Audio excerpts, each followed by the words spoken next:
Skal jeg nu? Okay, velkommen til vores forsøg, som er esterdannelse. Og jeg vil så gennemgå sikkerheden for det. Kemikalierne, vi har med, det er en meget koncentreret svovlsyre, og så har vi nogle carboxylsyre, som er etansyre og propansyre, og så har vi alkoholer, som er propanol og etanol.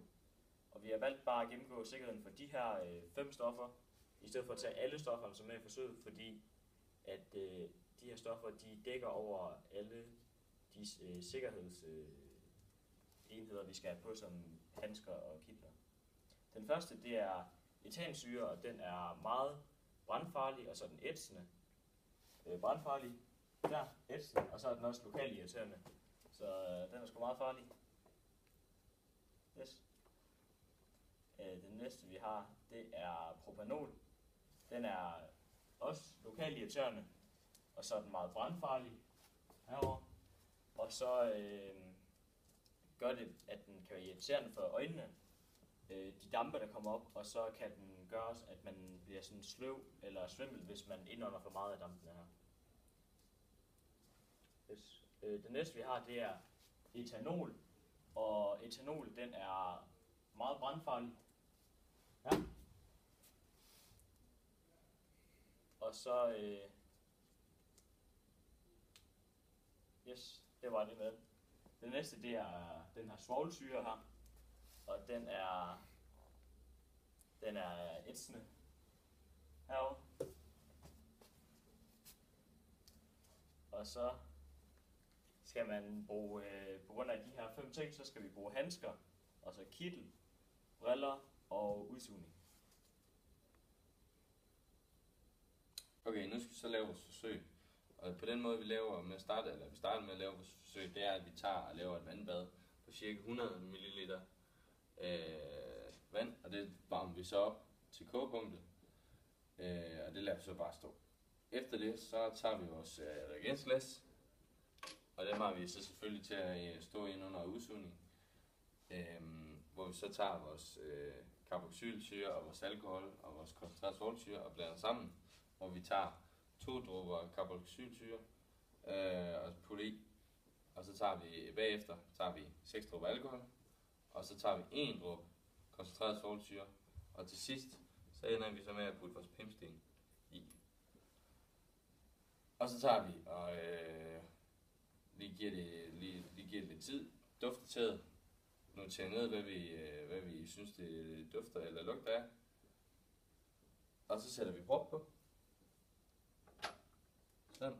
Og så tager vi vores blanding og sætter over i varmebassinet eller badet i 5 minutter. Og så når vi har haft det derovre i 5 minutter, så tager vi det op igen, dufter til, noterer ned, hvad det er, vi synes det dufter af nu, om der er sket en ændring eller det ikke er. Og sådan foregår det bare igennem hele forsøget med forskellige blandinger. Og de her estre, vi får dannet her i reagensglassene, det er aromastoffer, som ofte dufter sådan sødligt eller af frugt. Og så svovlsyrens funktion i reaktionen, det er, at den ligesom fremskynder processen, så det går hurtigere, og den fungerer som en katalysator, og den binder sig så til vandet. Og svovlsyren, den bliver så ikke brugt i løbet af reaktionen, men er egentlig bare noget, der kan genbruges til sidst igen. Okay, så har vi så den måde, man korrekt lugter til en ester på. Det er ikke bare at tage esteren op, og så tage den op for næsen, og så bare suge til. Sådan, det er en rigtig dum idé, fordi de kan være meget stærke, og så kan du hurtigt få det rigtig skidt, og det kan også være ikke så sundt for dig.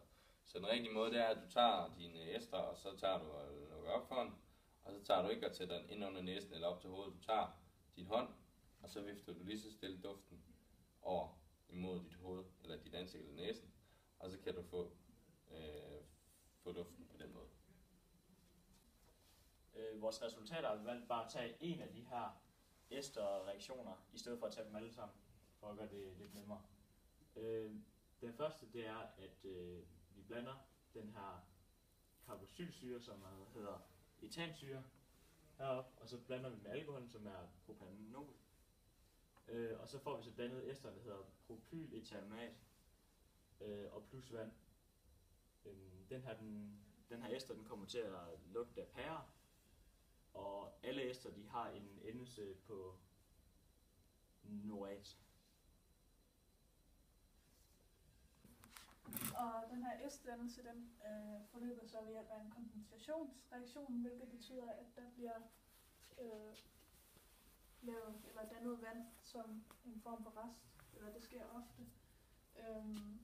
Og det der sker, der er, at den her, som sagt, den her carboxylsyre, den blandes med en alkohol, og en carboxylsyre, det er en gruppe eller en organisk syre, som ser sådan her ud, over hvor den har en dobbeltbinding fra et C til et O. Og så har vi den her carbonkæde eller sådan noget her, og så en OH-gruppe.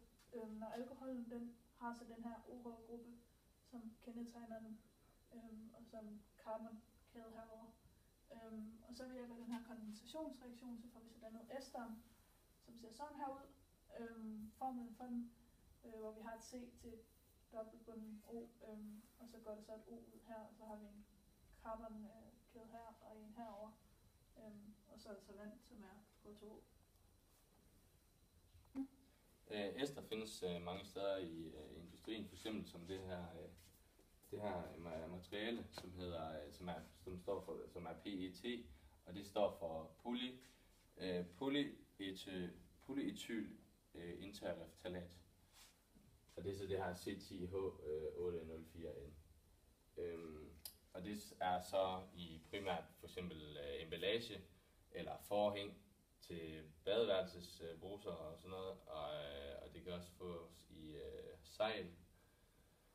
Og ester det findes også i voks.